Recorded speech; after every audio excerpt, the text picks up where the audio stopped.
بزرگ دوستو، نوجوان ساتھیو، عزیز بچوں، السلام علیکم ورحمۃ اللہ وبرکاتہ۔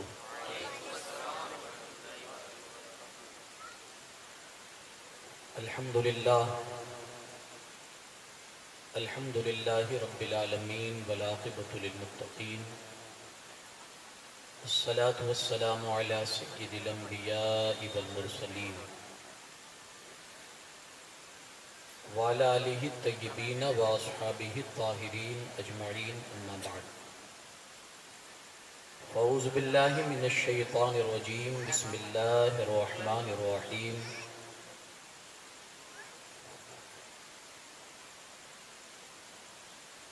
اقرأ باسم ربک الذی خلق، صدق اللہ العظیم وبلغنا رسولہ النبی الامین الکریم، ونحن على ذلك لمن الشاہدین والشاکرین والحمد للہ رب العالمین۔ انتہائی عقیدت اور احترام کے ساتھ اپنی اور ساری کائنات کے مرکزی عقیدت، کونین کی زینت، آفتاب رسالت، ماہتاب نبوت، حضور احمد مجتبی محمد ارواحنا فدا صلی اللہ تعالیٰ علیہ وسلم کی بارگاہ بے کس پناہ میں درود پاک کا ہدیہ پیش کریں۔ اللہم صلی علی سیدنا شفیعنا نبینا مولانا محمد مبارک وسلم، صلاۃ و سلام علیک یا رسول اللہ صلی اللہ تعالیٰ علیہ وسلم۔ آقا کریم صلی اللہ تعالیٰ علیہ وسلم ارشاد فرماتے ہیں، جو دنیا میں مجھ پر کثرت کے ساتھ درود پڑھتا ہوگا، کل قیامت کے دن میں اس شخص کے ساتھ مصافحہ کروں گا۔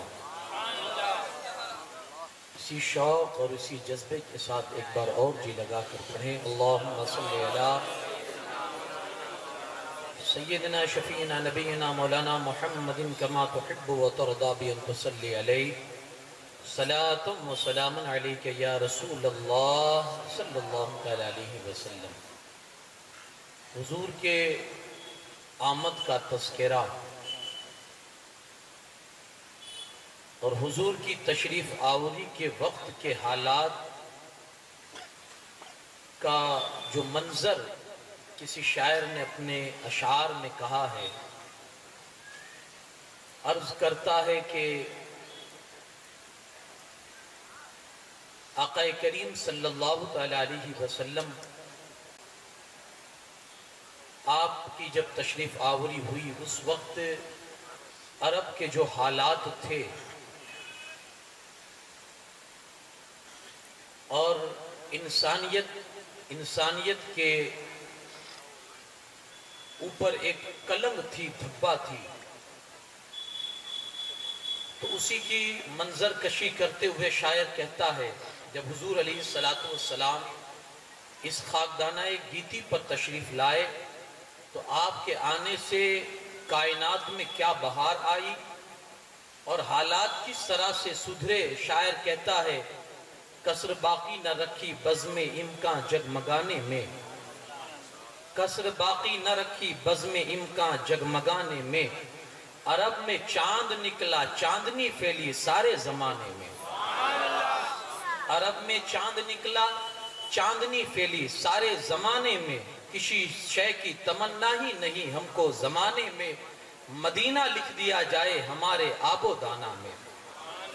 امیر کارواں بننا تھا ان کو نوجواں ہو کر، امیر کارواں بننا تھا ان کو نوجواں ہو کر، لڑک پن جن کا گزرا بھیڑ و بکری کے چرانے میں، اور ہرا کے غار سے شمع نبوت کی کرن پھوٹی، اجالا ہی اجالا ہو گیا ہر سو زمانے میں، اجالا ہی اجالا ہو گیا ہر سو زمانے میں۔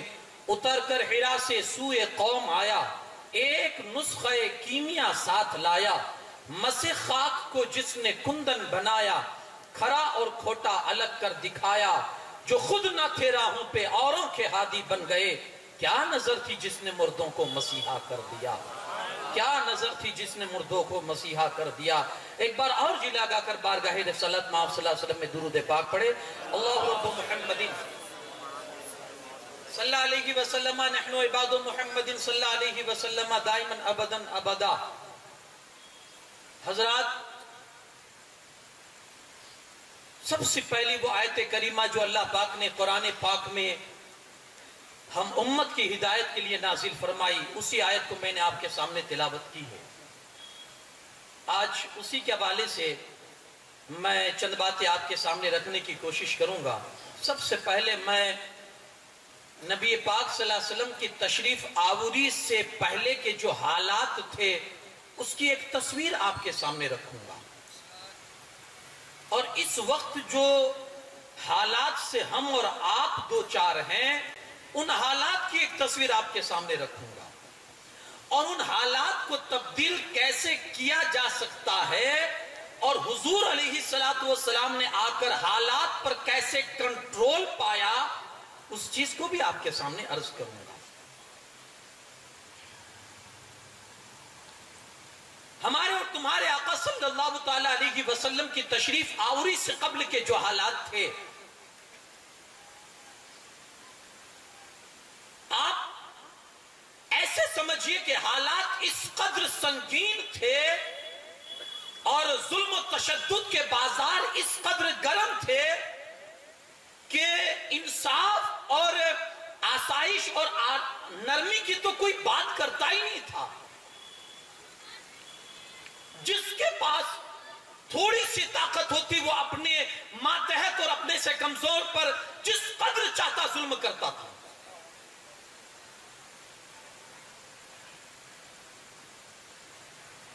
ہر طاقتور اپنے سے نیچے انسان پر جس قدر چاہتا وہ ظلم کے داستان کو رقم کرتا تھا، جس طرح سے چاہتا انسانوں کے ساتھ اتیاچار کیا جاتا تھا۔ جس کے پاس کوئی دولت نہیں ہے، حد ہو گئی کہ اگر باپ مر جاتا تھا تو وراثت بھی اسی بیٹے کو ملتی تھی جس کے اندر طاقت زیادہ ہوتی تھی، جس کو لوٹ مار کرنے کی عادت ہوتی تھی، جو لوگوں کے سامنے کھڑے ہو کر زیادتی زیادہ کر سکتا تھا اسی کو جائیداد ملتی تھی۔ جو بیچارہ کمزور ہوتا تھا وہ جائیداد میں سے کوئی حصہ نہیں پاتا تھا۔ بچہ ہے، عورت ہے، بیٹی ہے یا کمزور ہے، ان کا باپ کی جائیداد میں کوئی حصہ نہیں ہوا کرتا تھا۔ ظلم کی ایسی داستان یہ صرف انسانوں کے ساتھ نہیں تھی۔ آپ کو حیرت ہوگی کہ آج اگر ہمیں جانور کھانا ہوتا ہے، کسی جانور کا گوشت کھانا ہوتا ہے تو ہم اس جانور کو اللہ کے نام پر حلال کرتے ہیں، ذبح کرتے ہیں۔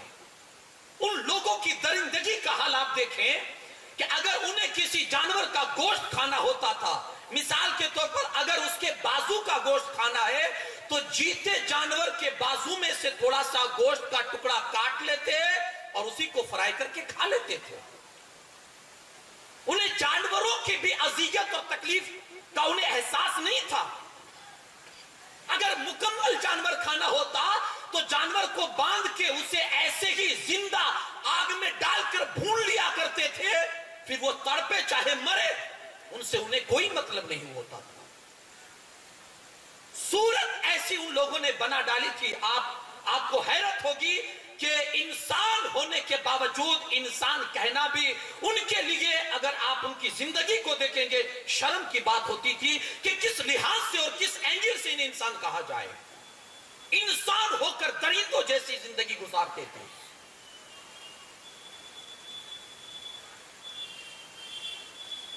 کوئی برائی ایسی نہیں تھی جو ان کے اندر نہ ہو۔ شراب کی بات کریں تو شراب کے پانی سے زیادہ استعمال شراب کا ہوتا تھا۔ حد ہو گئی۔ اپنے بزرگوں کی قبروں پر جب جاتے تھے، اپنے مرنے والوں کی، تو شراب کا لوٹا بھر کے جاتے تھے اور ان کی قبروں پر شراب کے چھینٹے اڑاتے تھے اور اس کو برکت سمجھتے تھے۔ عقلوں پر بالکل پردہ پڑ چکا تھا۔ جانوروں کو کاٹ کر ان کے خون کو لے جا کر اسی خون کے چھینٹے قبروں پہ مارتے تھے اور اس کو ثواب سمجھتے تھے۔ بخیل سے بخیل انسان بھی شراب کے مسئلے میں اور شراب کے معاملے میں، دارو کے معاملے میں وہ اپنی سخاوت کا مظاہرہ کرتا تھا۔ امیر وہ سمجھا جاتا تھا جس کی دعوت میں سب سے پرانا شراب ہوتا تھا، کہ شراب جتنی زیادہ پرانی ہوتی جاتی ہے اس میں نشہ بھی اتنا زیادہ آتا جاتا ہے۔ کوئی ایسا نہیں آپ کو ملے اس وقت میں کہ جس کے گھر میں پرانے شراب کے مٹکے نہ رکھے ہو. جوئے کے عادی اس قدر تھے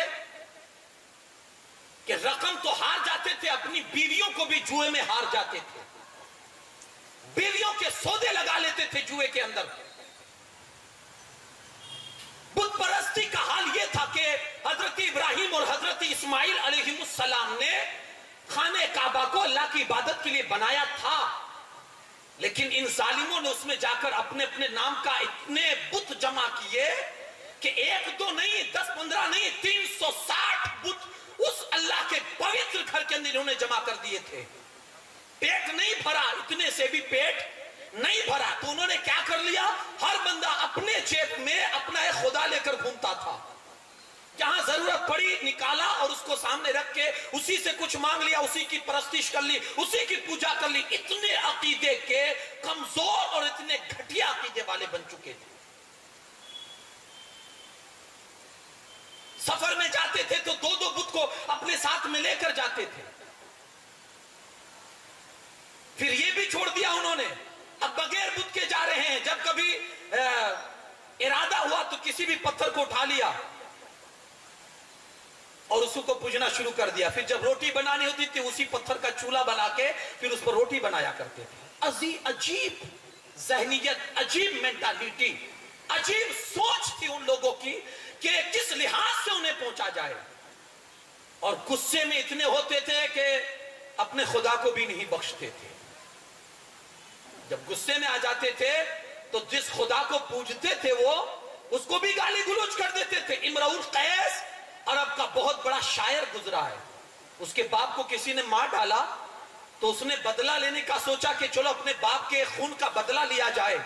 تو اس نے کیا کیا, اپنے سامنے اپنے خدا کو رکھا اور فال نکالی, فال نامہ نکالا کہ میں اپنے باپ کے خون کا بدلہ لوں یا نہ لوں. تو فال میں نکلا کہ مت لے. تو اس نے سوچا کہ لگتا ہے ابھی یہ فال نکالنے میں مجھ سے مسٹیک ہوئی ہے, غلطی ہوئی ہے, دوبارہ نکالتا ہوں. جب اس نے دوبارہ فال نکالی تو پھر یہی جواب آیا کہ اپنے باپ کے خون کا بدلہ نہیں لے سکتا. غصے ہوا اور ایک زور سے اپنے معبود کے اوپر تھوکتا ہے اور کہتا ہے تیرا باپ مرتا تو تجھے پتا چلتا, میرے باپ کے مرنے پر مجھے انتقام سے منع کر رہا ہے. یعنی ایسی عقلیت, ایسی ذہنیت, اور اتنے سخت دل تھے کہ پتھروں جیسی زمین میں پیدا ہوئے تھے, دل بھی پتھر کے بن چکے تھے. معمولی بات پر چھڑائے جھگڑے لڑائی, اور کیسی معمولی انسان کی عقل نہ جائے وہاں. ایک جنگ ہے جنگ بسوس. کس بات پر جنگ ہوئی, 40 سال یہ جنگ چلی ہے, لیکن آپ کو یہ حیرت ہوگی سوچ کے کہ جنگ کا مدعا, جنگ ہوئی کون سی بیسک پر جنگ ہوئی تھی. آپ سوچ کے حیرت میں پڑ جائیں گے. ایک خاتون کسی کھیت کی رکھوالی کرتی تھی, ایک بندہ اونٹ چراتے چراتے وہ اونٹ اس کے کھیت میں گھس گیا. خاتون نے مار کے اسے باہر نکالا, وہ بندہ گیا اور اس نے عورت کو اتنا مارا کہ وہ زخمی ہو گئی. اس نے اپنی مدد کے لیے اپنے قبیلے والوں کو بلایا, دونوں کی مدد کرنے کے لیے دونوں کے قبیلے والے نکل گئے. چلتی رہی لڑائی, چلتی رہی لڑائی, اتنی چلی 1 2 سال نہیں, ایک اونٹ کے نکالنے پر 40 سال تک لڑائی چلی, اور اس لڑائی کے اندر 70,000 آدمی مارے گئے. اتنے پتھر دی, اتنے پتھر دی. ذرا سی بات پر لڑائیاں کرنا ان کے لیے بالکل معمولی ہوا کرتا تھا. دل کے اتنے سخت تھے کہ انسانیت نام کی کوئی چیز ان کے اندر نہیں پائی جاتی تھی. اپنے ہاتھوں سے اپنی بچیوں کو زندہ دفن کر دینا, عورتوں کے ساتھ ظلم و زیادتی کرنا, یہ تو ان کا عام شیوا تھا. اللہ کے گھر کو بھی نہیں چھوڑا. خانہ کعبہ میں آتے تھے تو بالکل ننگے ہو کر اس کا طواف کرتے تھے, بالکل ننگے ہو کر. کپڑے پہن کے آتے اور کپڑے نکال کے لٹکا دیتے اور ننگے ہو کر طواف کرتے تھے. صفا اور مروہ, جو حاجی ہے جو عمرہ کر چکے انہیں معلوم ہے صفا اور مروہ کیا ہے. قرآن میں اللہ فرماتا ہے ان الصفا والمروہ من شعائر اللہ, یہ صفا اور مروہ جو پہاڑ ہے اسے عام نہ سمجھو, اللہ کی نشانیاں ہے. لیکن ایسے پوتر پہاڑ کے اوپر یہ ظالم جا کر زنا کرتے تھے. باپ مر گیا, ماں بچ گئی تو ماں جیسے جائیداد تقسیم ہوتی ہے بیٹوں کے اندر، ایسے ماں تقسیم ہوتی تھی اور کسی بیٹے کے نکاح میں چلی جاتی تھی. بہنوں کی کوئی عزت نہیں تھی. معاشرہ ایسا تھا کہ گالی گلوچ بالکل عام تھی. شراب پینا، کوئی ایسی برائی آپ نہیں دیکھیں گے کہ جو اس وقت عرب کے قبیلے میں نہ پائی جاتی ہو. تھک گئے تھے لوگ، انہیں پتہ ہی نہیں تھا کہ انسانیت کی زندگی کیا ہوتی ہے. ہمارے اور تمہارے آقا صلی اللہ علیہ وسلم اسی دور میں تشریف لائے حضرت عیسیٰ علیہ السلام کے 550 سال کے بعد. یہ 550 سال کا جو عرصہ ہے، ایسا بھیانک دور تھا نا کہ لوگ انسانیت کے نام سے گھن کرتے تھے. خود انسانیت کی زندگی گزار کر بھی انہیں سکون نہیں تھا. یہ آپ کہیں گے میں اتنا طویل گفتگو کو کیوں کرتا ہوں؟ میں رسول اللہ کے آنے کا مقصد سمجھانا چاہتا ہوں. اور جس لحاظ سے میرے مصطفیٰ نے ایک بار کی ماحول پر جو کنٹرول کرا تھا، جس چیز سے کیا تھا، وہ مدعا میں آپ کے سامنے رکھنا چاہتا ہوں. کاش کہ اگر اس چیز کو آج ہم بھی اپنا لینا، پھر دیکھیں ہمارے معاشرے کی برائیاں کیسے ختم ہوتی ہیں. یہ ایک تصویر تھی جو میں نے آپ کے سامنے رکھی حضور علیہ السلام کے آنے سے قبل. میرے آقا تشریف لائے، پورا ماحول آپ نے 40 سال تک دیکھا. اعلان نبوت ابھی نہیں فرمایا. 40 سال تک پوری سوسائٹی کو دیکھا. جوا عام، شراب عام، گالی گلوچ عام، کسی کے خون کی کوئی قدر و قیمت نہیں ہے. جو چاہتا ہے، جس کو چاہتا ہے مار دیتا ہے. ارے انسانوں سے بھی زیادہ اگر مہتو سمجھا جاتا ہے، احترام کے لائق سمجھا جاتا ہے، تو جانوروں کے خون کو سمجھا جاتا ہے. ایک جانور کو بچانے کے لیے کئی جانیں انسانوں کی چکانی پڑتی تھی. حضور علیہ السلام نے 40 سال اس معاشرے کو اور سوسائٹی کو دیکھا تو اللہ کی بارگاہ میں عرض کرنے لگے، مولا یہ کیسے لوگ ہیں؟ آنکھ رکھ کے بھی اندھے ہیں، کان رکھ کے بھی یہ بہرے ہیں، زبان رکھ کے بھی یہ گونگے ہیں. علاج کس کا ہو جس کی آنکھ میں خرابی ہو؟ جو آنکھ رکھ کے بھی نہ دیکھ سکے تو دنیا کا کون سا ڈاکٹر اس کا علاج کر سکتا؟ کان اس کے ریپیئر کیے جائیں جس کے کان میں تکلیف ہو. جسے کوئی تکلیف نہ ہو پھر بھی نہ سنے تو اس کا علاج کیا ہو سکتا ہے؟ زبان سے گونگے تھے، ہاتھ پیر سے بالکل لولے اور لنگڑے تھے. حالت یہ تھی کہ انسان ہو کر بھی درندوں جیسی زندگی گزارا کرتے تھے. میرے آقا نے 40 سال ان کی اس زندگی کو پڑھا. 40 سال. اب میں یہاں رک کر میں بتاؤں کہ جو برائیاں میں نے آپ کے سامنے گنائی، آج وہ ہمارے قبیلے میں ہے یا نہیں. جھوٹ کی بات کریں، دھوکہ دھڑی کی بات کریں، ظلم و تشدد کی بات کریں، غصے کی بات کریں، انسانیت کے خون کا احترام ختم ہونے کی بات کریں، شراب کی بات کریں، جوئے کی بات کریں. ہم کس لیول پر بات کریں کہ وہ ہماری سوسائٹی میں نہیں ہے. جو اس وقت کے حالات تھے وہی حالات آج ہمارے اندر ہے، وہی برائیاں ہمارے اندر ہے. فرق یہ ہے کہ اب جس حساب سے آپ تصور کریں اس چیز کو، وہ برائیاں جو ان لوگوں کے اندر تھی وہ ساری برائیاں آج ہمارے معاشرے میں ہے، اور ہم کہاں کھڑے ہیں؟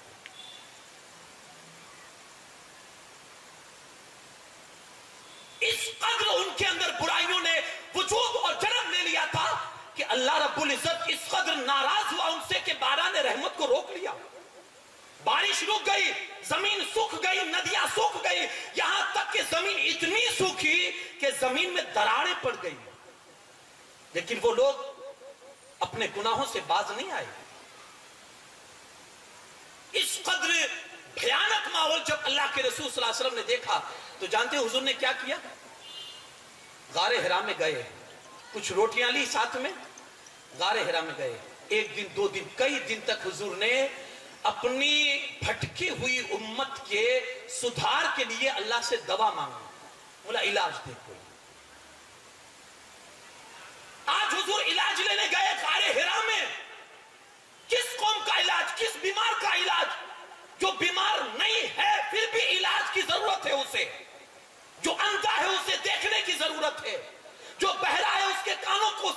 ضرورت ہے، جو گونگا ہے اس کی زبان کو گویائی کی ضرورت ہے.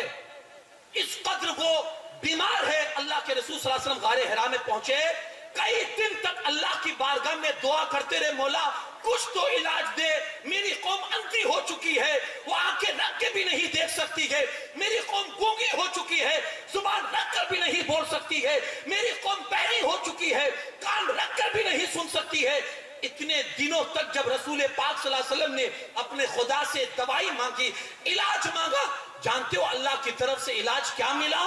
جبرائیل امین بارگاہ رسالت میں حاضر ہوتے ہیں اور عرض کرتے ہیں، محبوب اللہ آپ کو سلام بھیجتا ہے اور کہتا ہے محبوب اپنی گمراہ اور بھٹکی ہوئی امت کے علاج کے لیے آئے ہو تو سنو اللہ کی طرف سے علاج ملتا ہے. اقرا. علاج کیا ملا؟ اپنی قوم سے کہو پڑھنا شروع کر دے، اللہ ساری برائیوں کو ختم کر دے گا.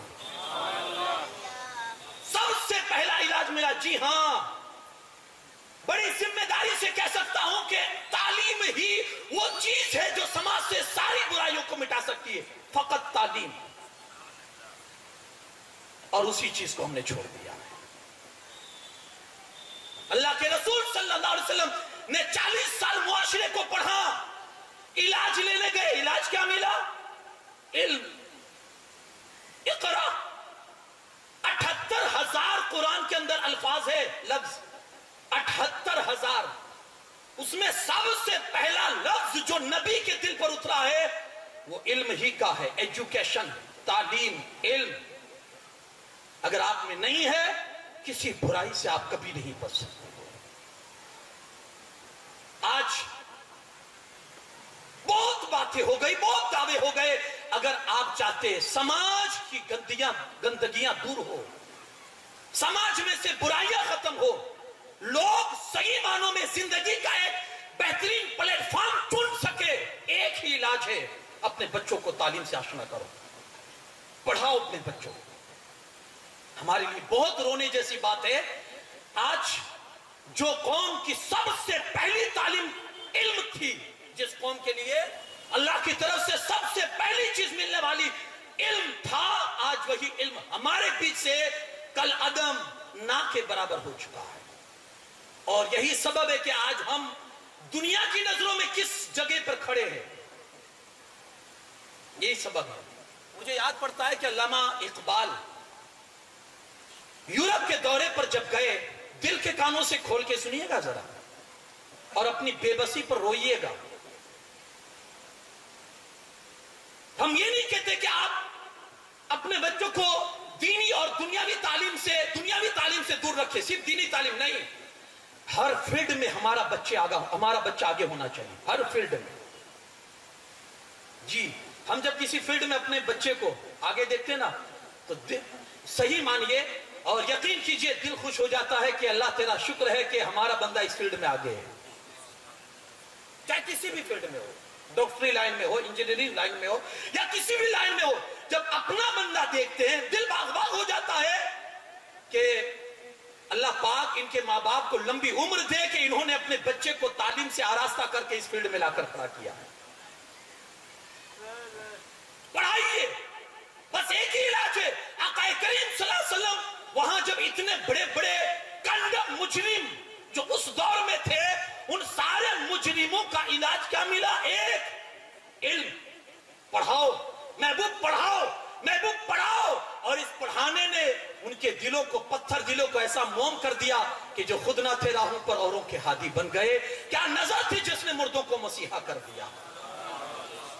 میرے مصطفیٰ نے اتنا پڑھایا، اتنا پڑھایا، اتنا پڑھایا کہ حضرت عائشہ صدیقہ رضی اللہ تعالیٰ عنہ کہتی ہے میرے پاس ایک خاتون آئی دو بچیوں کو لے کر میرے پاس ایک خاتون آئی، بیٹھی ہوئی تھی. میں نے 3 کھجوریں نکال کے، ماں عائشہ کہتی ہے میں نے 3 کھجوریں نکال کے اس عورت کو دی. اس عورت نے ایک ایک اپنی بیٹیوں کو دی اور ایک اپنے ہاتھ میں رکھی. بیٹیاں دونوں ایک ایک کھجور کھا گئی. عورت نے دیکھا کہ بیٹیاں ایک ایک کھجور کھا چکی ہے، ایک میرے ہاتھ میں پڑی ہے. اس عورت نے کیا کیا؟ وہ جو اپنے حصے کی کھجور تھی نا اس کے 2 ٹکڑے کیے، خود نہیں کھایا، اپنی بیٹیوں کو کھلا دیا. حضرت عائشہ صدیقہ رضی اللہ تعالیٰ عنہ رونے لگی اور دل ہی دل میں سوچنے لگی اور کہنے لگی اللہ کے رسول صلی اللہ علیہ وسلم کی بارگاہ میں یا رسول اللہ صلی اللہ علیہ وسلم یہ وہی عورت ہے. ایک وقت وہ تھا کہ یہی ماں اپنی بیٹیوں کو زندہ زمین میں دفنایا کرتی تھی، اور آج آپ کے نقش قدم اور آپ کی تعلیمات نے ان کے دلوں پر ایسا اثر ڈالا ہے کہ اللہ نے ایسی محبت ان عورتوں کے دل میں پیدا فرما دی ہے. یہ اثر تھا، یہ میرے مصطفیٰ کا جو کل تک اپنی بیٹیوں کے خون کے پیاسے تھے نا، آج حضور کی تعلیم نے ان کے دلوں پر ایسا اثر کیا کہ اب وہی اپنی بیٹیوں کو اپنے کاندھوں پر بٹھا کر فخر محسوس کرتے تھے کہ ہم بیٹیوں کے باپ ہیں. یہ میرے مصطفیٰ کی تعلیم کا اثر. علامہ اقبال گئے یورپ کی سرزمین پر، ایک باغیچے میں آپ شام کے وقت گھومنے کے لیے گئے تو ایک چھوٹے سے بچے کو پڑھتا ہوا دیکھا آپ نے. چھوٹا سا بچہ ہے، پڑھ رہا ہے. اب باغیچے کے اندر جہاں سارے بچے کھیل رہے ہو اپنی اپنی مستی میں، وہاں ایک چھوٹا بچہ اگر قلم اور کاپی لے کر پڑھتا ہو، لکھ رہا ہو، آپ کو حیرت نہیں ہوگی؟ علامہ اقبال حیرت سے اس بچے کو تکنے لگے. یار ایسا بچہ، سارے بچے کھیل رہے ہیں، بچوں کے اندر ایک فطری طور پر ایک کھیل کا بچپن میں ایک شوق ہوتا ہے کہ دوسرے بچوں کو دیکھے گا، سارے کام چھوڑ کے وہ بھاگے گا، چلو ہم جو نہیں بچے کھیل رہے ہیں تو چلو اسی کے ساتھ کھیلنا شروع کر دیں. وہ بچہ پڑھ رہا تھا. علامہ اقبال اس کے پاس گئے اور جا کر کہا، بیٹا کیا کر رہے ہو؟ کہا پڑھ رہا ہوں. کہا یہ چھوٹے چھوٹے بچے کھیل رہے ہیں، تمہارا دل نہیں کرتا کھیلنے کے لیے؟ تمہیں بھی کھیلنا چاہیے اس عمر میں، یہ کھیلنے کی عمر ہے نا، کھیلنا چاہیے. تم یہاں بیٹھ کے پڑھ رہے ہو. سنیں اس کا جواب، سنیں. چھوٹا سا بچہ ہے، سوچ دیکھیے اور جواب سنیے. علامہ اقبال نے جب کہا بیٹا عمر کھیلنے کی ہے، بیٹھ کے پڑھ رہے ہو، سارے بچے کھیلے، اس بچے نے اتنا کہا کہ میاں ہماری مقدار، ہماری قوم کی مقدار دنیا میں مٹھی بھر ہے. اگر میں کھیلنے لگ جاؤں گا نا تو ہماری قوم دنیا سے مٹ جائے گی. ہم دنیا میں مٹھی بھر ہے. کیا کہا اس نے؟ ہم دنیا میں مٹھی بھر ہے، اگر میں بھی کھیلنے لگ جاؤں گا تو ہماری قوم مٹ جائے گی. علامہ اقبال کہتے ہیں تو کس قوم سے تعلق رکھتا ہے؟ کہا یہودی ہوں. دیکھ رہے ہیں آپ، مٹھی بھر ہے لیکن دنیا کی ناک میں دم کر کے رکھا ہے. یہ اثر تعلیم، بہت بڑی دولت تھی جو اللہ کی طرف سے رسول اللہ کے ذریعے سے ہم تک پہنچی تھی، لیکن سوء نصیب اس دولت کو ہم نے ٹھکرا دیا. ہم تصور بھی نہیں کر سکتے، یعنی تعلیم کے مسئلے میں ہمارا بھائی بہت تیزی کے ساتھ بہت جلدی سمجھوتا کر لیتا ہے. تعلیم کے مسئلے میں بیٹا 200 روپے کما کے لاتا، کیا ضرورت ہے؟ جوان ہو چکا ہے، 2-4 سال جائیں گے بس شادی کر دیں گے، وہ اپنا وہ زندگی گزارے، ہم اپنی زندگی گزارے. یار زندگی سب گزار لیتے ہیں، جانور بھی گزار لیتے ہیں، فرق کیا رہ جائے؟ آپ کو نہیں محسوس ہوتا کہ آج ہمارے بچوں کو تعلیم کی ضرورت ہے؟ یہ جو گلی کوچوں میں جو آوارگی کے ساتھ ہماری قوم کے چھوٹے چھوٹے بچے گھوم پھر کر زبانوں سے گندی گندی گالیاں بکتے ہیں، رونا نہیں آتا؟ جس قوم کے بچوں کے ہاتھوں میں اسکول کی کتاب ہونی چاہیے تھی، مدرسے کی کتاب ہونی چاہیے تھی، آج ان کے ہاتھوں میں بیڑ بلہ ہے، رونا نہیں آتا؟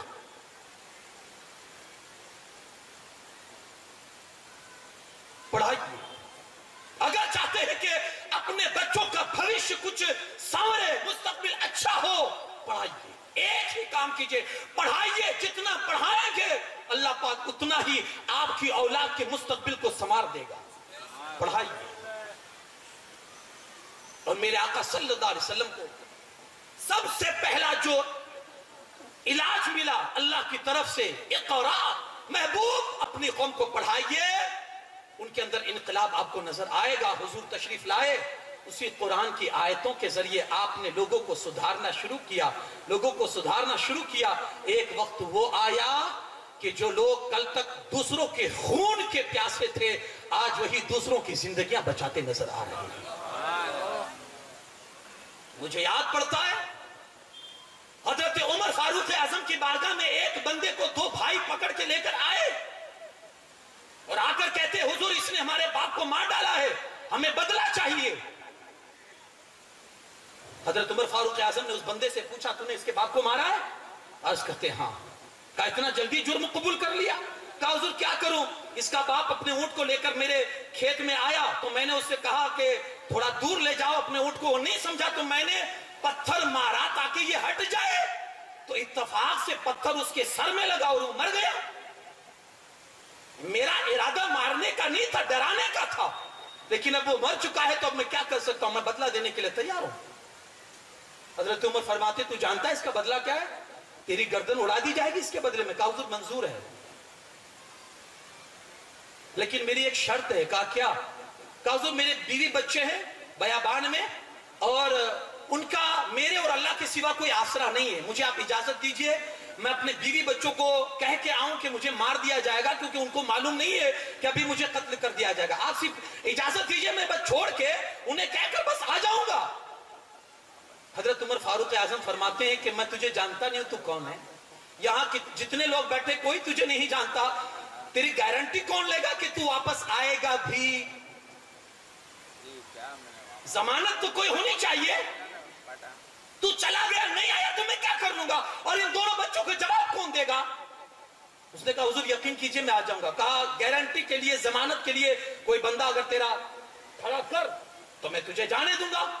ساری مجلس پر سناٹا ہے، کوئی جواب نہیں۔ 3 مرتبہ حضرت عمر نے کہا کوئی ہے جو اس بندے کے لیے کھڑا ہو جائے اور اس کی گارنٹی لے؟ تیسری مرتبہ جب کہا کوئی کھڑا نہیں ہوا، حضرت ابو ذر غفاری بڑھاپے کا وقت ہے کھڑے ہو گئے، حضرت عمر سے کہتے میں ذمہ داری لیتا ہوں، اگر یہ نہیں آیا 3 دن کے بعد تو میں اس کی جگہ پر قتل ہو جاؤں گا۔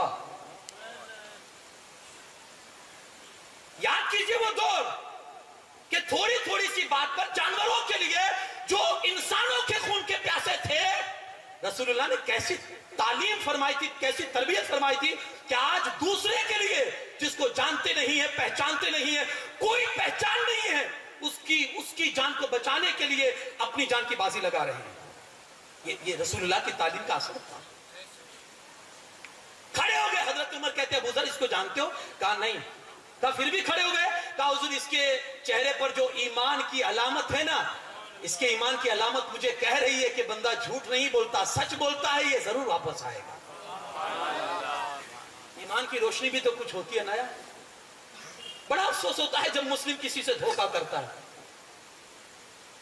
ایک چھوی پوری خراب کر دی، ایک آئیڈنٹیٹی جو ہمارے پاس تھی بالکل ہم نے اس کو مجروح کر دیا ہے، بالکل مٹا دیا ہے۔ یار آپ مسلمان ہو، آپ کی ایک چھوی ہے، آپ کی ایک آئیڈنٹیٹی ہے، آپ کی ایک پہچان ہے جو کل تک زمانے میں تھی، آج ہم نے مٹا دیا ہے۔ مر جانا لیکن دھوکہ مت کرنا۔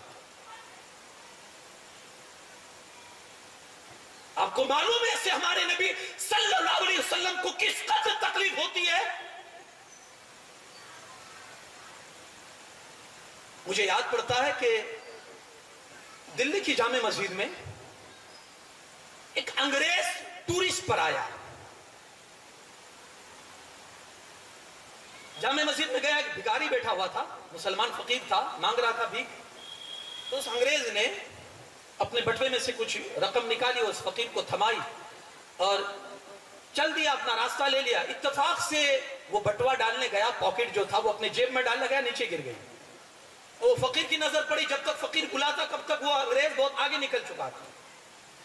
اس نے کیا کیا؟ بٹوا لے کر رکھ لیا۔ 4-5 سال کے بعد واپس وہی انگریز جب آیا، یہ مسلمان اس کو پہچان گئے، اس کو جا کر کہتا ہے کہ یار تمہاری ایک امانت میرے پاس ہے۔ کہا کیا؟ کہا تم نے اس وقت میری مدد کی تھی، مجھے کچھ رقم دی تھی، اس وقت تمہارا بٹوا نیچے گر گیا تھا، تمہارا پاکٹ میں نے سنبھال کے رکھا تھا۔ انگریز نے جیسے ہی دیکھا اس کی آنکھیں پھٹی کی پھٹی رہ گئی۔ کہا یار اس میں اتنی دولت تھی، اتنی رقم تھی، ہمارے یہاں کا کرنسی جو ہے بڑا اونچا کرنسی ہوتا ہے، کہا اگر تو چاہتا تو آسانی کے ساتھ بہت کچھ انجوائے کر سکتا تھا اپنی لائف کو، اپنی زندگی کو، تو نے یہ بچا کے رکھا کیوں؟ میرا پاکٹ تو نے سنبھال کے رکھا کیوں؟ تب اس وقت مسلمان نے جو بات کہی تھی، وہ کہتا ہے کہ تو عیسائی ہے اور میں مسلمان ہوں.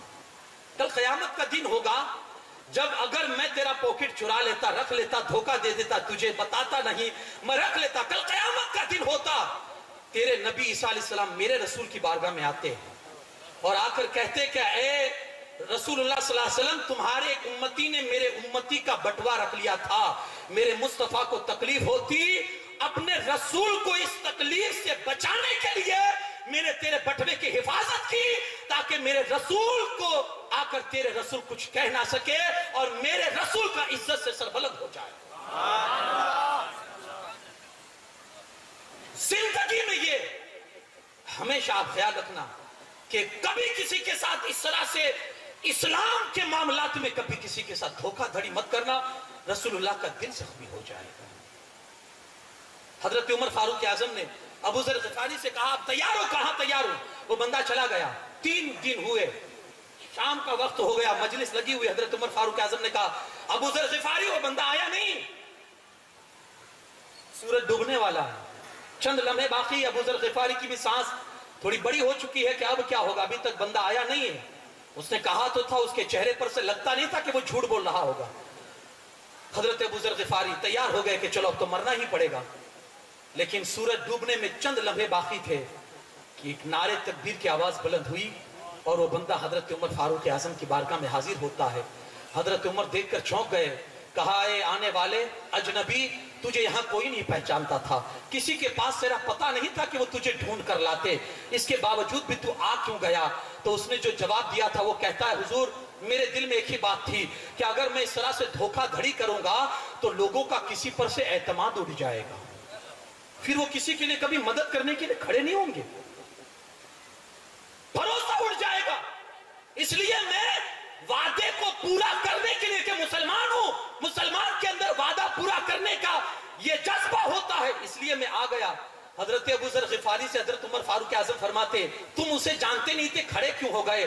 تو کہا کھڑا اس لیے ہوا تھا تاکہ اس بندے کو لگے کہ ابھی بھی دنیا میں لوگوں کی مدد کرنے والے موجود ہیں. جب ان دونوں بھائیوں نے یہ منظر دیکھا رونے لگے اور روتے ہوئے کہتے حضور اپنے باپ کے خون کا بدلہ نہیں چاہیے، ہم اس کو معاف کرتے ہیں تاکہ اس دونوں کو لگنا چاہیے کہ ابھی بھی رسول اللہ کے دین کے اندر لوگوں کو معاف کرنے والے بھی موجود ہیں. یہ کون سا اثر تھا؟ یہ مصطفیٰ کی تعلیم کا اثر تھا. خدا را پڑھائیے، جب تک آپ نہیں پڑھائیں گے قوم کے بچے آوارہ گردی کے اندر ہمیشہ آگے بڑھتے چلے جائیں گے، کرائم بڑھیں گے، جرائم بڑھیں گے. اگر ان پر مضبوط کنٹرول چاہیے آپ کو، پڑھائیے. ایک ہی واحد راستہ ہے، بچوں کو جتنا تعلیم سے آراستہ کرو گے اتنے ہی آپ کے بچے آپ کے لیے آگے چل کے آنکھوں کی ٹھنڈک بنیں گے. جی ہاں پڑھائیے. اس تعلیم کی ہم کو اہمیت پتہ نہیں چلے گی. اللہ کے رسول صلی اللہ علیہ وسلم جنگ بدر جب ہوئی نا تو آپ کو معلوم ہے کہ جنگ کا معاملہ کیا ہوا. اللہ کے رسول صلی اللہ علیہ وسلم کی فوج جیت گئی، 70 مشرکین قتل ہوئے اور 70 گرفتار ہو کر مدینہ لائے گئے قیدی بنا کر.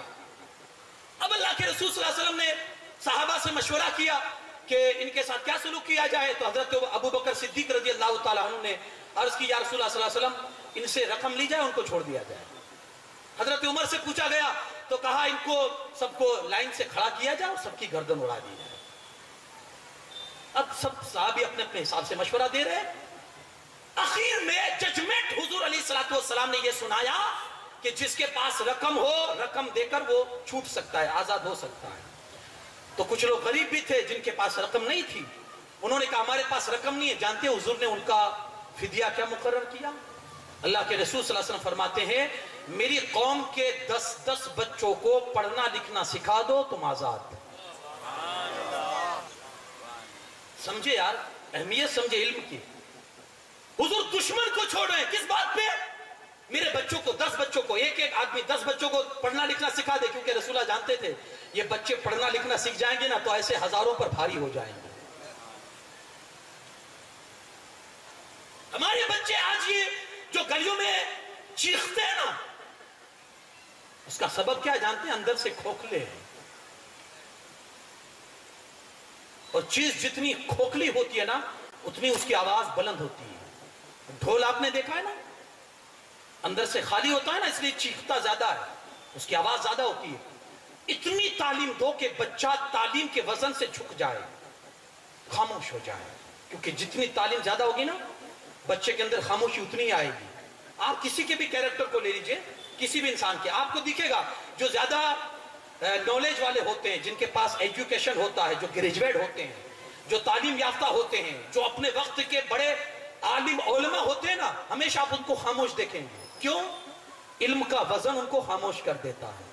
وہ بولتے ہیں تو تول کے بولتے ہیں, اور جب آپ علم سے خالی ہوگے نا تو پھر بولتے ہی رہیں گے. پھر مجھے ایک مثال یاد آئی, ایک آدمی نے بڑی اچھی مثال بتائی تھی کہ تعلیم یافتہ یعنی جو تعلیم کے علم کے جو ہنر سے مالا مال ہوتے ہیں, جن کے پاس علم ہوتا ہے, ان کی مثال, اور جو علم سے خالی ہوتے ہیں ان کی مثال. تو اس آدمی نے اپنے ہاتھ میں ایک 2 روپے کا سکہ لیا اور دوسرے ہاتھ میں 2000 کا نوٹ لیا. دیکھیں سنیں مجھے, ایک ہاتھ میں 2 روپے کا سکہ ہے اور ایک ہاتھ میں 2000 کا نوٹ ہے. اب اس نے یہ سوال کیا کہ اگر میں ان دونوں کو زمین پر پھینکوں تو آواز کس میں سے آئے گی؟ آواز کس میں سے آئے گی؟ لوگوں نے کہا کہ 2 روپے کے سکے سے آئے گی. کہا کیوں؟ کہا وہ چیلر ہے نا اس لیے. کیا ہے؟ تب اس آدمی نے کہا ہمیشہ چلر ہی چیختے ہیں, جو وزنی ہوتا ہے نا وہ ہمیشہ خاموش ہوتا ہے. چلر مت بناؤ اپنی اولاد کو کہ گلیوں میں چیختے رہیں. قیمتی نوٹ بناؤ کہ جس جگہ بھی وہ بیٹھ جائے تو ان کی اپنی قیمت ہو. علم پڑھاؤ, علم سکھاؤ. اللہ کے رسول صلی اللہ علیہ وسلم بیٹھے ہوئے ہیں, صحابہ کی مجلس لگی ہوئی ہے. فرشتہ موت کا آتا ہے اور آ کر کہتا ہے یا رسول اللہ صلی اللہ علیہ وسلم آپ کے بغل میں جو بیٹھے ہیں نا ابھی چند لمحوں کے مہمان ہیں, ابھی ان کو موت آ جائے گی. وہ فرشتہ آ کر کہہ کر چلے گئے. اللہ کے رسول صلی اللہ علیہ وسلم نے اس صحابی سے کہہ دیا کہ تمہاری زندگی کے چند لمحے باقی ہے, جو چاہو تو کر لو, کیونکہ ابھی مغرب کے وقت تم انتقال کر جاؤ گے. اب انہوں نے کیا کیا سنیں, ہم ہوتے تو کیا کرتے, اور وہ صحابہ کا اپنا حضور کی ایک تربیت تھی. عرض کرتے یا رسول اللہ صلی اللہ علیہ وسلم تو آپ ہی بتائیے نا اس وقت میرے لیے سب سے زیادہ بہترین چیز کون سی ہے, وہ میں کرنا شروع کر دوں, میرا رب مجھ سے راضی ہو جائے. جانتے ہیں حضور علیہ السلام نے کیا فرمایا؟ اللہ کے رسول صلی اللہ علیہ وسلم فرماتے جب مجھے سے پوچھ رہا ہے تو میں تو یہی مشورہ دوں گا, علم حاصل کرنا شروع کر دے. اللہ کے یہاں اس کا اتنا بڑا مقام ہے, اس سے بہتر کوئی علم ہو ہی نہیں سکتا اور اس سے بہتر کوئی تعلیم ہو ہی نہیں سکتا. پڑھنا شروع کر دے. عبادت سب سے اللہ کے یہاں بہترین کوئی عبادت ہے, علم کا پڑھنا شروع کر دے. یہاں سے علم پڑھتا جائے گا, قبر میں جائے گا, اللہ وہاں بھی تجھے علم کی دولت سے مالا مال کر دے گا. پڑھاؤ پڑھاؤ. اگر یہ بچے آپ کے کورے رہ گئے نا کہیں کل آپ ان کی بد دعا کے شکار نہ ہو جائے. مجھے آپ بات بتائیے, میں نارملی سب سے بات پوچھتا ہوں یہ کہ جن آدمیوں کو, جن بھائیوں کو نماز پڑھنی نہیں آتی, وہ مسجد میں جاتے ہیں تو اب پڑھنی نہیں آتی تو وہ کیا کرتے ہیں, دیکھا دیکھی. اور یہ بہت سارے لوگوں کے ساتھ یہ مسئلہ ہوتا ہوگا. نہیں آتی تو کیا کرتے, کچھ تو کیا کرتے, نیت مان کے اللہ اللہ اللہ اللہ, کیونکہ پڑھنا نہیں آتا تو کیا کریں گے. دل پہ ہاتھ رکھ کے بتائیں, کیا ان کے دل میں کبھی ایسا نہیں ہوتا ہوگا کہ کاش میرا باپ مجھے نماز سکھا دیتا تو آج ان لوگوں کے سامنے مجھے شرمندہ ہونا نہیں پڑتا. ہوتا ہوگا نا ان لوگوں کے دل میں. یہی بد دعا کے شکار آپ کیوں ہونا چاہتے ہیں؟ کیوں نہیں سکھاتے اپنی اولاد کو نماز؟ آپ بھی یہی چاہتے ہیں کہ آپ کا جنازہ پڑا ہو, بیٹا باہر کھڑے رہ کر انتظار کرتا ہو کہ باپ کی نماز جنازہ کب ختم ہو, اس کے بعد اس کو دفنایا جائے. تو یہاں تو ایسا ہی ہو گیا نا کہ مرے تھے جس کے لیے وہ تو رہ گئے وضو کرتے. ہماری نماز جنازہ پڑھی غیروں نے, ہماری نماز جنازہ پڑھی غیروں نے, مرے تھے جس کے لیے وہ تو رہ گئے وضو کرتے. آپ بھی یہی چاہتے ہیں, بیٹا باہر کھڑے رہ کے انتظار. کم سے کم یار اتنا تو دین سکھا دو, اتنا تو دین سکھا دو کہ وہ اپنے لحاظ سے اپنی مکمل عبادت تو کر سکے. ہم نے کیا دیا ہے اپنی اولاد کو؟ اگر یہ نہیں کیا تو کچھ نہیں دیا یار، کچھ نہیں دیا ہم نے۔ جو ہمارے جنازے پر کھڑے رہ کر ہمارے لیے دعائے مغفرت نہ کر سکے تو ہم نے کیا دیا ہے اسے؟ ایک ڈاکٹر اپنے باپ کی قبر پر جب اس کے باپ کو دفنا دیا گیا تو دھاڑے مار مار کے رونے لگا۔ لوگوں نے کہا یار اب تو چپ ہو جا، رونا اب تو بند کر دے یار، ڈاکٹر ہو کر مائنڈ آدمی ہو کر اتنا رو رہے ہو۔ ڈاکٹر نے کہا رونا باپ کے مرنے پر نہیں آتا، رونا اس پر آتا ہے کہ باپ نے ڈاکٹر تو بنا دیا لیکن قبر پہ آنے کے بعد کیا پڑھنا چاہیے باپ نے زندگی میں نہیں بتایا۔ اگر قبر میں رونا ہے آپ کو تو پھر تیار رہیے کہ بچہ قبر پر آ کر صحیح معنوں میں سلام نہ کر سکے آپ کو، تو پھر آپ نے کیا دیا اپنی اولاد کو یار؟ سب کچھ کیا ہم نے، کوئی کمی نہیں رکھی ان کی فیسلٹیز میں، ان کی سہولتوں کے لیے کوئی کمی نہیں۔ میں نے جمعہ کی تقریر میں بات کہی تھی، پرندے ہیں نا، پرندے اپنے بچوں کو اڑنا سکھاتے ہیں، پرندے اپنے بچوں کو اڑنا سکھاتے ہیں، ان کے لیے مکان بنا کر نہیں دیتے کیونکہ انہیں معلوم ہے اڑنا آ جائے گا تو خود بخود مکان بنا لیں گے۔ اور ہم کیا کرتے ہیں؟ مکان ہی میں رہ جاتے ہیں، اڑنا سکھاتے ہی نہیں کہ بیچارے کو اڑنا آئے، اڑنا سکھاتے ہی نہیں ہے۔ اڑنا کون سکھاتا ہے؟ دوسرا سکھاتا ہے تو بچہ پھر ہمارے سامنے اڑتا ہے۔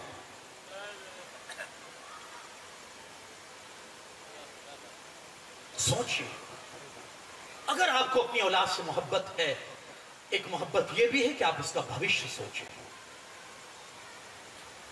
کہ آپ اس کو کیا دے رہے ہیں، اپنی زندگی میں آپ نے اس کو کیا دیا۔ اللہ کے رسول صلی اللہ علیہ وسلم نے اپنی قوم کی جو ہدایت کے لیے حضور اللہ سے جو سامان مانگنے گئے تھے، سب سے پہلا سامان جو ملا تھا وہ یہی تھا، میرے بھائیوں اپنی اولاد کو اتنی علم میں اتنا مضبوط بنا دو کہ دنیا کا کوئی بھی انسان ان کے ایمان کا سودا نہ کھا سکے۔ آج آپ دیکھیں نا، ہمارے ہر موقع پر ہمارے بھائیوں کے ہاتھ میں اب تو موبائل ہے نا، ہر جگہ پر دیکھو آج ایمان کے لٹیرے بیٹھے ہوئے ہیں، بس ذرا سا موقع ملا ایمان لوٹیا۔ اور ہمارے بھائی پھر وہ سوچتے بھی نہیں ہیں، اے بھائی اللہ رسول کی بات کرتے یار، یہ جھوٹے تھوڑی ہو سکتے، اللہ رسول کی بات کر رہے ہو؟ جی ہاں، اللہ رسول کے نام پر بھی دھوکے دیے جاتے ہیں۔ محمد ابن سیرین کا نام آپ نے سنا ہوگا، تعبیر و رویا، خوابوں کی تعبیر بیان کرنے میں جو آپ کی کتاب ہے محمد ابن سیرین۔ دو بندے ان کی بارگاہ میں آئے اور آ کر کہتے ہیں حضور ہم آپ کے سامنے قرآن پڑھنا چاہتے ہیں۔ آپ نے کہا چپ، کہا حضور حدیث تو سن لو، کہا خاموش، کہا حضور ایک حدیث، کہا جاتے ہو یا میں اٹھ کے چلا جاؤں؟ وہ لوگ مجبور ہو کر چلے گئے۔ کسی نے کہا حضور قرآن کی آیت سننے سے آپ کو اتنی نفرت ہے، حدیث سننے سے آپ کو اتنی الرجی ہے؟ کہا الرجی قرآن اور حدیث سے نہیں ہے، الرجی ان کے عقیدوں سے ہے جو ان کے دلوں میں پنپتے ہیں۔ کہا حضور اللہ کی آیت ہی تھی، سن لیتے کیا جاتا؟ کہا اگر وہ آیت سناتا اور اپنی تشریح اور اپنی منمانی اس میں مجھے کچھ بتا دیتا اور میرے دل کو چھو جاتی، مجھے ڈر تھا کہ کہیں میرا ایمان برباد نہ ہو جائے۔ محمد ابن سیرین اتنا ڈرے اور ہمارا بھائی شیعہ کو اطمینان سے سن رہا ہے، وہابی کو اطمینان سے سن رہا ہے، اہل حدیث کو اطمینان سے سن رہا ہے۔ ارے ہمارا ایمان بہت مضبوط ہے، ارے بس ایسے سنتے ہیں، اس کی بات اچھی لگتی ہے۔ میرے بھائی کبھی کبھی چاندی کے ورق میں نجاست بھی ہو سکتی ہے، ہمیشہ یہی مت سوچو کہ چاندی کے ورق میں مٹھائی ہوگی۔ یار آپ کے پاس سننے کے لیے اہل سنت و جماعت کے لوگ نہیں ہیں کیا؟ آپ دوسروں کے دروازے کھٹکھٹاتے ہیں؟ کیا کمی ہے ہمارے اندر؟ کس عقیدے کو تلاش کرتے ہو ان کے اندر؟ حضرت عمر فاروق اعظم رضی اللہ تعالیٰ عنہ آقا کریم کی بارگاہ میں بیٹھے ہیں اور تورات کے نسخے پڑھ رہے ہیں، تورات کے، وہ تورات جس میں یہودیوں نے تبدیلی کر دی تھی، بدل دیا تھا سب کچھ، اللہ کے احکامات کو اپنی منمانی کر کے۔ حضرت عمر پڑھ رہے ہیں، اللہ کے رسول صلی اللہ علیہ وسلم ناراض ہو رہے ہیں، چہرہ لال ہو رہا ہے۔ حضرت ابوبکر صدیق آئے، حضور کے چہرے کو دیکھا کہ سرخ ہو رہا ہے تو حضرت ابوبکر کو ڈانٹا، عمر کو ڈانٹا، عمر بند کر، کیا کر رہا ہو؟ کہا کیوں؟ کہا حضور کے چہرے کو تو دیکھ، ناراض ہو رہے ہیں، چہرہ لال ہو چکا ہے۔ حضرت عمر نے دیکھا تو معافی مانگنے لگے کہ حضور میں اللہ کے رب ہونے پر اور آپ کے رسول ہونے پر اور دین کے اسلام ہونے پر ہم راضی ہیں۔ تب میرے مصطفیٰ نے یہ جملہ کہا تھا، عمر ہماری شریعت میں کیا نہیں ہے جو یہودیوں کی شریعت میں ڈھونڈ رہے ہو؟ کیا نہیں ہے آپ کے پاس جو ان بد عقیدوں کے پاس جا کر لے رہے ہو؟ حضرت عمر کے ایمان سے زیادہ آپ کا ایمان مضبوط ہے؟ میرے آقا فرماتے ہیں کہ عمر کا ایمان اتنا مضبوط ہے کہ ترازو کے ایک پلڑے میں اگر عمر کے ایمان کو اور دوسرے میں ساری کائنات کے ایمان کو رکھا جائے، عمر کا ایمان بھاری ہوگا۔ میرے آقا نے ان کو بند کروا دیا، ہم کس کھیت کی مولی ہے بھائی؟ اتنا مضبوط عقیدہ کر دو ایمان میں اور عقیدے میں اپنی اولاد کو اتنا مضبوط کر دو کہ پھر دنیا کی کوئی طاقت انہیں ڈگمگا نہ سکے۔ ایک بات عرض کروں اور پھر وقت گنجائش دے گا تو آگے گفتگو کروں گا۔ ایک یہودی کسی مسلمان کے علاقے میں دیہات میں پہنچ گیا، جب وہاں گیا تو اس کے دل میں آیا کہ چلو نا یہاں کے لوگوں کے اندر شک پیدا کرے۔ ان کی زندگی کا مقصد یہ ہوتا ہے کہ لوگوں کو شک میں رکھو۔ گیا، سب سے پہلی ملاقات ہوئی اس کے ایک چرواہے سے، بکریاں چرانے والے سے۔ گاؤں میں انٹر ہوا تو چرواہا مل گیا، السلام علیکم، وعلیکم السلام، بات چیت ہوئی۔ وہ مسلمان بن کے گیا ہے، وہ یہودی اپنے آپ کو مسلمان ظاہر کر رہا ہے۔ کیسی طبیعت ہے، یہ سب بات چیت ہوئی تو دھیرے دھیرے وہ اسلام پر آنا شروع ہو گیا، بات چیت کرتے کرتے۔ اور بات ہی بات میں کہتا ہے یار تم کو نہیں لگتا ہے کہ قرآن اللہ کی کتاب ہے، ہماری ہدایت کے لیے نازل ہوئی، لیکن اس میں کتنی آیتیں ایسی ہیں جو اللہ نے بار بار نازل فرمائی ہے، اگر اس کو کٹ کر دی جائے نا تو قرآن شارٹ بھی ہو جائے گا، یاد کرنا بھی آسان ہو جائے گا۔ تو مسلمان نے کہا وہ کون سی آیت ہے؟ تو اس نے دو چار آیتیں گنائی، فَبِأَيِّ آلَاءِ رَبِّكُمَا تُكَذِّبَانِ، جو قرآن پڑھتے ہیں سورہ رحمان میں یہ آیت کئی مرتبہ ہے، فَبِأَيِّ آلَاءِ رَبِّكُمَا تُكَذِّبَانِ۔ اس طرح سے کئی آیتیں قُلْ یَا أَیُّہَا الْکافِرُونَ میں مکرر آیتیں ہیں۔ تو وہ کہتا ہے کہ اگر یہ آیتیں جو بار بار اللہ نے جو قرآن میں لائی ہے، اگر وہ آیتوں کو ہٹا دیا جائے، مطلب تو ایک ہی ہوتا ہے، اگر ہٹا دیا جائے تو قرآن شارٹ بھی ہو جائے گا اور یاد کرنا بھی لوگوں کے لیے آسان ہو جائے گا۔ دیکھیے کیسے فتنے میں ڈال رہے ہیں۔ تو قرآن کے مسئلے میں ایک عقیدہ آپ یاد ہے، اگر کسی نے ایک آیت کا بھی انکار کیا تو وہ اسلام سے خارج ہو جاتا ہے، قرآن کے ایک حرف کا انکار نہیں کر سکتا۔ اب اس نے کہہ دیے، مسلمان بڑے اطمینان سے سن رہا تھا وہ چرواہا، کہا یار تم بات تو اپنے حساب سے کر رہے ہو لیکن میری بھی تو سنو۔ کہا کیا؟ کہا تم یہ کہہ رہے ہو کہ اللہ نے جو چیز ڈبل مرتبہ قرآن میں رکھی ہے اس کو ڈیلیٹ کر دینا چاہیے، سنگل رکھنی چاہیے تاکہ قرآن آسان ہو جائے نا؟ تو کہا ہاں۔ تو کیا تمہارے بدن میں بھی کچھ چیزیں بڑی ڈبل ڈبل ہے، تمہارے ہاتھ دو ہے، ایک ہاتھ سے بھی کام چل جائے گا نا، وزن ہلکا ہو جائے گا تھوڑا۔ کان بھی دو ہے تو ایک کان سے بھی لو تو سن سکتے ہیں نا، تو بھی کاٹ دیا جائے۔ تمہارے پیر بھی دو ہے تو ایک کو کاٹ دیا جائے، ایک سے بھی کام چلے گا۔ تمہاری آنکھیں دو ہے تو ایک نکال لی جائے، ایک سے بھی کام چلے گا۔ جب یہ اس نے سنا تو حیرت سے اٹھتا ہے اور کہتا یار جس قوم کے چرواہے اتنی علم والے ہو تو اس کے عالم کتنی علم والے ہوں گے۔ اتنا پڑھاؤ کہ کوئی بھی گستاخ تمہاری قوم کے کسی بچے پر اپنا جال نہ ڈال سکے۔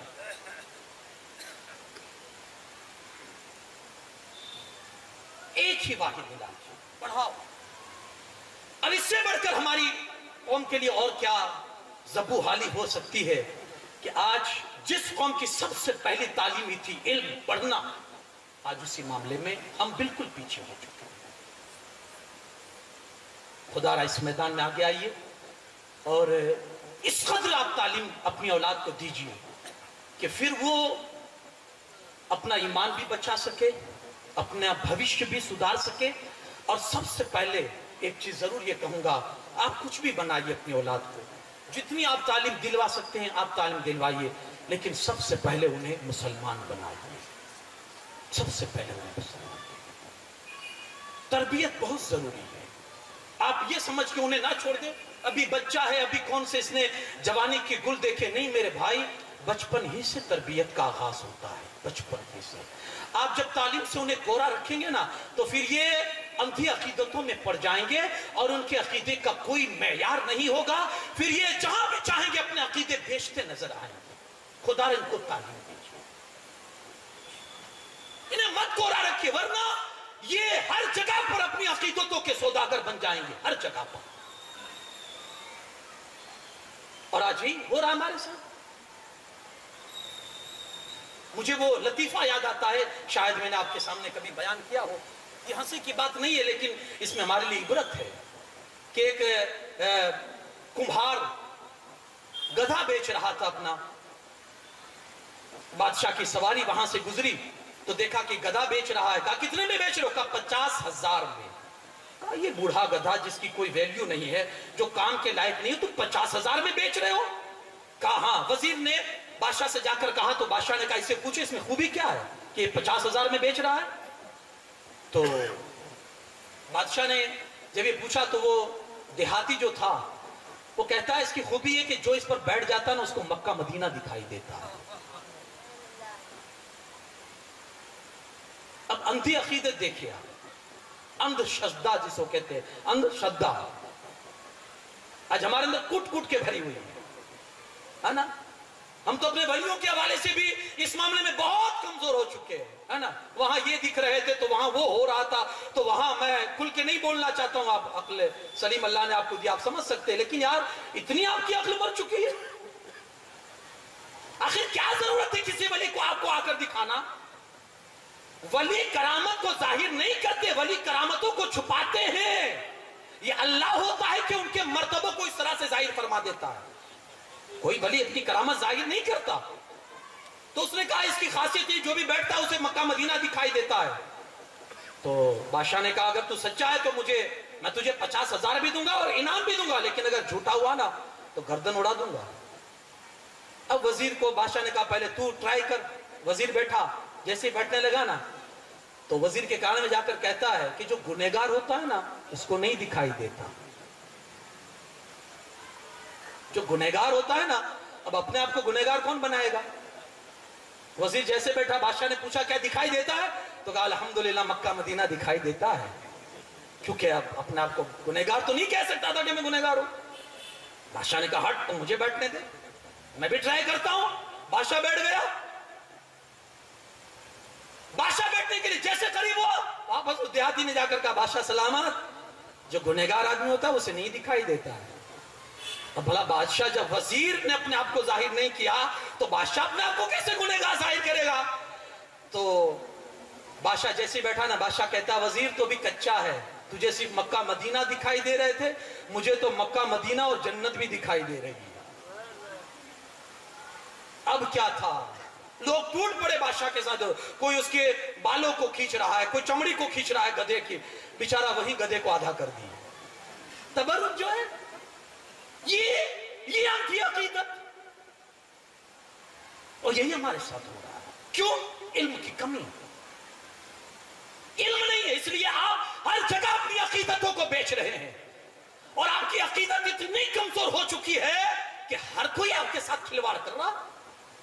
کبھی دین کے مسئلے میں، کبھی آپ کی عقیدتوں کو لے کر، کبھی آپ کے بھولے پن کو لے کر، ہر کوئی آپ کو آپ کے ساتھ کھلواڑ کر رہا.